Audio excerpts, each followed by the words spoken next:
তারকাদের নামে সামাজিক যোগাযোগ মাধ্যম ও ডেটিং অ্যাপে ফেক আইডি খুলে প্রতারণার ঘটনা নতুন নয়। এবার সেই প্রতারণার শিকার হয়েছেন ছোট পর্দার জনপ্রিয় অভিনেতা জিয়াউল হক পলাশ।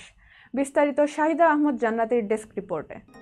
সামাজিক যোগাযোগ মাধ্যমে তারকাদের নাম পরিচয় ব্যবহার করে ফেক অ্যাকাউন্ট খুলে প্রতারণা করা নতুন কিছু নয়। কিছুদিন পরপরই এমন অভিযোগ ওঠে, যার ফলে প্রায় বিড়ম্বনায় পড়তে হয় অভিনেতা অভিনেত্রীদের। এবার সেই বিড়ম্বনার শিকার হলেন ছোট পর্দার জনপ্রিয় অভিনেতা জিয়াউল হক পলাশ। তার নামে ডেটিং অ্যাপে একটি অ্যাকাউন্ট খুলে ব্যবহার করছেন কোনো এক প্রতারক।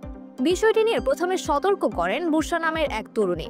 তিনি সামাজিক মাধ্যমে একটি পোস্ট করে সবাইকে সাবধান করতে বলেন। তার সেই পোস্ট শেয়ার করে পলাশ নিজেও ভক্তদের সতর্ক করেন। তিনি স্পষ্ট করে জানান তিনি কোনো ধরনের ডেটিং অ্যাপ ব্যবহার করেন না এবং কেউ যেন এসব প্রতারণার ফাঁদে পা না দেন। ভক্তদের উদ্দেশ্যে পলাশ লিখেছেন, প্লিজ সাবধান, এসব ফেক প্রোফাইল দিয়ে কেউ প্রতারিত হবেন না। আমি ব্যক্তিগতভাবে কোনো ধরনের ডেটিং অ্যাপ ব্যবহার করি না। বর্ষার পোস্টে লেখা ছিল, আজকে খুবই সেন্সিটিভ একটা ব্যাপার নিয়ে কথা বলবো। জিয়াউল হক পলাশ ভাইয়াকে আপনারা কম বেশি সবাই চেনেন। তিনি কাবিলা এবং আরো অনেক দুর্দান্ত চরিত্রের অভিনেতা। তবে যারা তাকে কাছে থেকে চেনেন তারা জানেন যে তিনি একজন নিবেদিত স্বামী ও বাবা। এটা আমার দেখা এবং আমার কাছে খুব ইন্সপায়ারিং।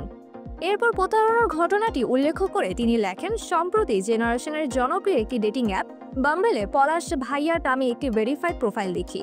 সাধারণত এই অ্যাপে প্রোফাইল ভেরিফাই করতে ফেস আইডি ম্যাচ করাতে হয়, তাই এটা দেখে আমি খুবই অবাক হই। পরে ভাইয়াকে জানালে তিনি বলেন এটি তার ফেক আইডি এবং তিনি কখনো এই অ্যাপ ব্যবহার করেননি। বর্ষা আরও লেখেন, আমার দুইজন বন্ধু ওই ভেরিফাইড প্রোফাইলের সঙ্গে ম্যাচ করে কথাও বলেন। ভাগ্য ভালো তারা কোনো ফাঁদে পা দেননি।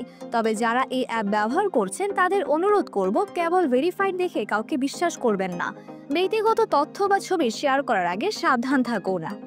এই পোস্ট নিজের ফেসবুকে শেয়ার করে পলাশ পুনরায় অবস্থান পরিষ্কার করেছেন এবং ভক্তদের আরও সতর্ক থাকার আহ্বান জানিয়েছেন।